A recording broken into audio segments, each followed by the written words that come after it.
بسم اللہ الرحمن الرحیم۔ السلام علیکم۔ لاکھوں کروڑوں درود نبی پاک صلی اللہ علیہ وآلہ وسلم پر۔ معزز ناظرین، امیر المومنین حضرت علی رضی اللہ تعالیٰ عنہ کے کاشانہ خلافت سے کچھ دور ایک مسجد کے پہلو میں دو میاں بیوی رات بھر جھگڑا کرتے رہے۔ صبح کو امیر المومنین نے دونوں کو بلا کر جھگڑے کا سبب دریافت فرمایا۔ شوہر نے عرض کیا کہ اے امیر المومنین، میں کیا کروں؟ نکاح کے بعد مجھے اس عورت سے بے انتہا نفرت ہوگی۔ یہ دیکھ کر بیوی مجھ سے جھگڑا کرنے لگی۔ پھر بات بڑھ گئی اور رات بھر لڑائی ہوتی رہی۔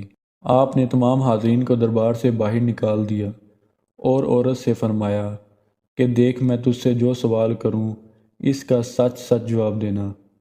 پھر آپ نے فرمایا، اے عورت، تیرا نام یہ ہے، تیرے باپ کا نام یہ ہے۔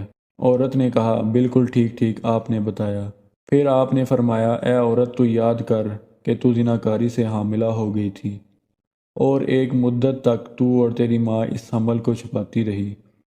جب درد شروع ہوا تو تیری ماں تجھے اس گھر سے باہر لے گئی، اور جب بچہ پیدا ہوا تو اس کو ایک کپڑے میں لپیٹ کر تو نے ایک میدان میں ڈال دیا۔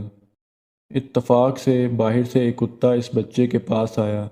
تیری ماں نے اسے ایک پتھر مارا، لیکن وہ پتھر بچے کو لگا اور اس کا سر پھٹ گیا۔ تیری ماں کو بچے پر رحم آ گیا اور اس نے بچے کے زخم پر پٹی باندھ دی۔ پھر تم دونوں وہاں سے بھاگ کھڑی ہوئی۔ اس کے بعد اس بچے کی تم دونوں کو کچھ بھی خبر نہ ملی۔ کیا یہ واقعی سچ ہے؟ عورت نے کہا کہ ہاں امیر المومنین، یہ پورا واقعہ حرف بہ حرف سچ اور صحیح ہے۔ پھر آپ نے فرمایا، اے مرد، تو اپنا سر کھول کر اس کو دکھا دے۔ مرد نے سر کھولا تو زخم کا نشان موجود تھا۔ اس کے بعد امیر المومنین نے فرمایا کہ اے عورت، یہ مرد تیرا شوہر نہیں ہے بلکہ تیرا بیٹا ہے۔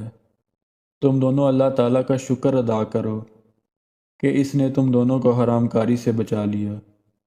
اب تو اس بیٹے کو لے کر اپنے گھر چلی جا۔